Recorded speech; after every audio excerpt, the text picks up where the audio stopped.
Hello दोस्तों, global affairs में आप सभी का स्वागत है और मैं हूं साइमान। चाइना ने बना ली है 2 काउंटीज़ अक्साई चिन रीजन में।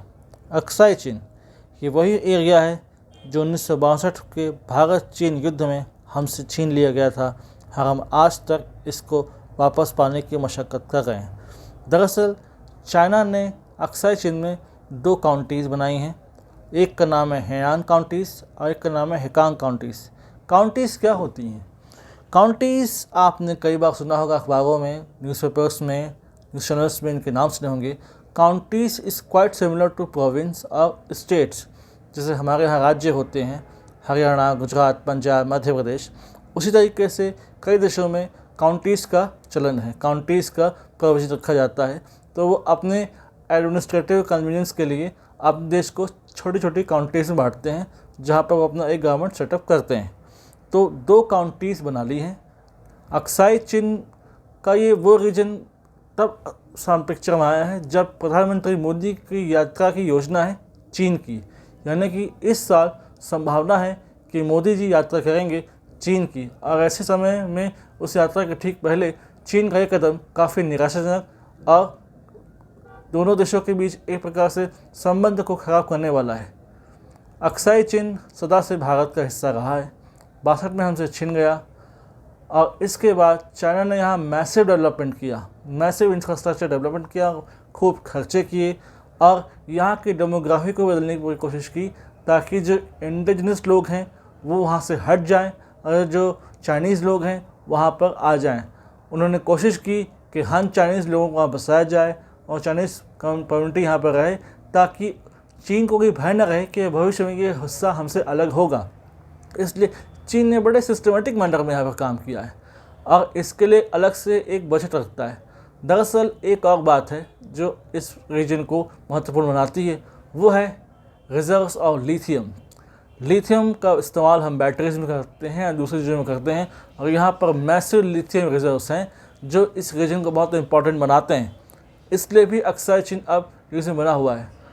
इंडिया ने इस पर प्रोटेस्ट किया है, लेकिन आपने देखा होगा कि चाइनीज़ प्रोटेस्ट होता है, पाकिस्तान प्रोटेस्ट होता है तो वो वोकल होता है, वो यूएन तक जाते हैं, वो वहाँ पर मंच का यूज़ करते हैं और पूरे इंडिया, पूरे वर्ल्ड में प्रोपोगेट करते हैं अपने जो प्रोटेस्ट को।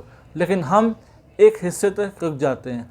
हमें भी चाहिए कि हम वोकल होकर ग्लोबली एक प्लेटफॉर्म यूज़ करें, यूएन के प्लेटफॉर्म में जाएँ और ये बताएँ कि Aksai chin is integral part of India. भले 62 में हमसे अलग हो गया था, लेकिन ये इसलिए हमारा हिस्सा है। इसलिए चाइना को कोई अधिकार नहीं कि वो यहाँ पर किसी भी प्रकार का चेंजेस लाए, डेमोग्राफिकली चेंज लाए, पॉलिटिकल चेंजेस लाए, वहाँ पे काउंटीज़ बनाए। चाइना की एक आदत रही है कि कुछ ऐसा करना कि जिससे भारत चीन संबंध हमेशा से बिगड़ते रहें। कुछ दिन पूर्व आपको पता होगा कि चाइना ने प्लान बनाया, मैसिव डैम बनाएंगे, वर्ल्ड का सबसे बड़ा डैम बनाएंगे ऑन ब्रह्मपुत्र रिवर। उस पर इंडिया ने आपत्ति की। उसके बाद कुछ तो कुछ इंफ्रास्ट्रक्चर डेवलपमेंट करते रहे तिब्बत रीजन में, अक्साई चिन रीजन में, इंडिया क्लोज रीजन में आर्मी डिप्लॉय करते रहे ताकि एक प्रकार का टेंशन बना रहे, यानी कोई शांति व्यवस्था या कोई शांति की उम्मीद भारत इनसे न कर सके। और ये लगातार ये करते रहे। ग्लोबल टाइम्स का इस्तेमाल ये करते ही रहते हैं, इनका माउथ पीस है, प्रोपेगेंडा ही टूल है इनका, जो ग्लोबली अब चाइना का पूरा प्रोपेगेंडा फैलाता रहता है, मिस इन्फॉर्मेशन फैलाता है और एक प्रकार से ऐसी न्यूज़ स्प्रेड करता है जो फेक होती हैं, मिसलीडिंग होती हैं और एक तरीके से चाइना को अपरएज देती हैं जियो पॉलिटिकल वार में। इसलिए भी चाइना एक हमसे आगे रहा है, क्योंकि हमने कभी इन चीज़ों का यूज़ नहीं किया। ना हमारे पास ग्लोबल टाइम्स जैसा कोई माउथ पीस है, ना हमने वोकल होकर प्रोटेस्ट किया, ना हमने मैसिव इंफ्रास्ट्रक्चर डेवलपमेंट किया, क्योंकि चाइना और इंडिया की पॉलिटिकल एस्पिरेशंस दोनों का सेटअप अलग है। चाइना एक ऑटोक्रेटिक स्टेट है, वहाँ कोई डेमोक्रेसी नहीं है, वहाँ कोई रिपब्लिक नहीं है ट्रू सेंस में। इंडिया एक डेमोक्रेसी है। हम ऐसे हरकत नहीं कर सकते जिससे हमारी इमेज टॉर्निश हो, क्योंकि हमें डेवलपमेंट करना है, वेलफेयर स्टेट के तौर पर लोगों का वेलफेयर करना है और कुछ चीज़ें हमें देखनी है। इसलिए ऐसी हरकत करें जिससे हमारी इमेज टॉर्निश हो, हमारे इसमें धब्बा पड़े, तो हमें कर नहीं सकते। फिर भी अब वो समय आ गया है कि हमें वोकल होना पड़ेगा, इनके अगेंस्ट जाना होगा ताकि चाइना को समझ में आए कि आपकी हरकतें अब नहीं चलेंगी। अगर आप अपने आप को 60s का, 70s का, 80s का न समझ रहे हैं तो ये बात नहीं है। और ना इंडिया भी ये 60s का, 70s का, 80s का इंडिया नहीं है।